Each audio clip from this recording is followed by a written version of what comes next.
Okay, 2016, question 6. So we'll work with this side first of all. So at X, the mass is M. So the weight is going to be mg. This is 60, so drawing a wee right angle, that is 60. And your reaction at X, straight up. Then we have the other side here. This is 30. So you have got, this was X, and this was Y.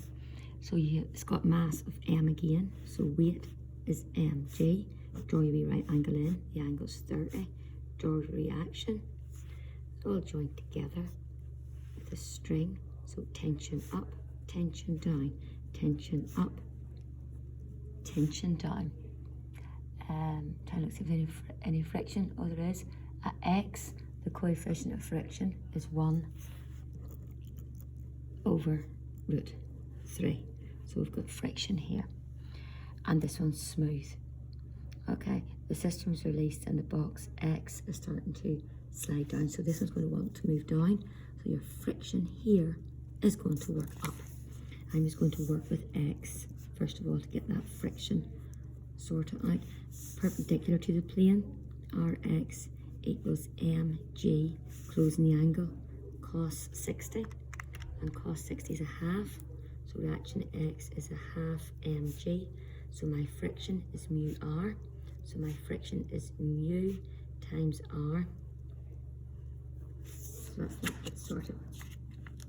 Now it says the system is released from rest and box X starts to move down. So this one's going to start to move up. So I'm on to part 2 here. Find the acceleration of the system. Okay, so we'll still work with X and we'll resolve down the plane. F equals ma. So the downward force is this one here, mg, you're going away from the angle. So mg sine theta minus tension minus your friction equals ma.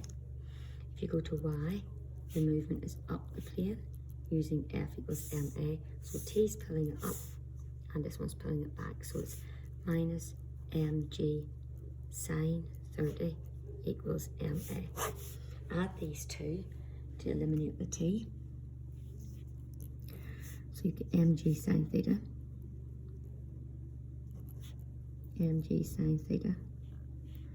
minus t, add t disappears, minus friction, and then minus mg sine 30 equals 2ma. So I am looking for the acceleration. Okay, so mg sine, that should be 60 in there, I'm just checking, so sine 60, minus my friction, which is up there, 1 over 2 root 3 mg, minus mg sine 30 is a half, equals 2ma. So sine 60 is root 3 over 2, so root 3 over 2 mg, minus 1 over 2 root 3 mg, minus a half mg, equals 2ma. Well, first of all, I can divide everything by m. I'm just going to work this out. So root 3 divided by 2 times by 9.8. Take away 1. Right, that is a fraction actually. So 1 over 2 root 3. I'm just using my calculator here. Times 9.8. So times 9.8. Take away a half times 9.8. I think the question just actually told me to use 10 on this. It didn't. They just double checking there. It saves a wee bit of hassle. I'll just put it through again. So it's root 3 divided by 2 times by 10 minus, and write that as a fraction, 1 over 2 root 3 times by 10 times by 10. Take away half times by 10 is 5. So that works out to be 0.7735 equals 2a. So divided by 2 to get a. So the acceleration of that system is 0.387 meters per second squared. Part B, or part 3, sorry, is find in terms of M the magnitude of the resultant force exerted by the string on the pulley. So if you look at the pulley here, it's at 90 degrees anyway, because the two angles were 30 and 60. So you've got a tension pulling it down, and you've got a tension pulling it down. Okay, so we need to work out the tension. I'll just use one of these equations here. I'll just use this one here.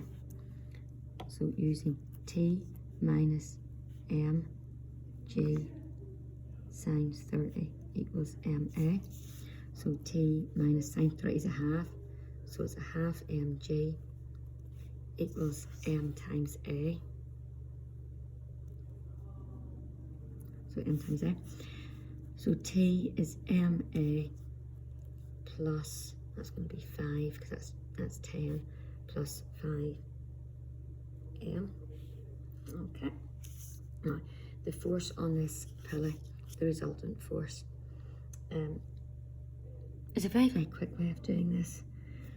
Because it's a 90-degree angle, you just pull it straight down, 45, 45, and just resolving down the way to get the resultant force. So T cos 45 plus T cos 45 equals the resultant. So it's a very, very quick way of doing it. So 2T cos 45 equals the resultant. Cos 45 is root 2 over 2. So root 2 over 2 equals the resultant. So the resultant is basically your T force times root 2. And your T force is up there. So it's M. I'm just going to pull that M out. A plus 5. So this is my T force times root 2.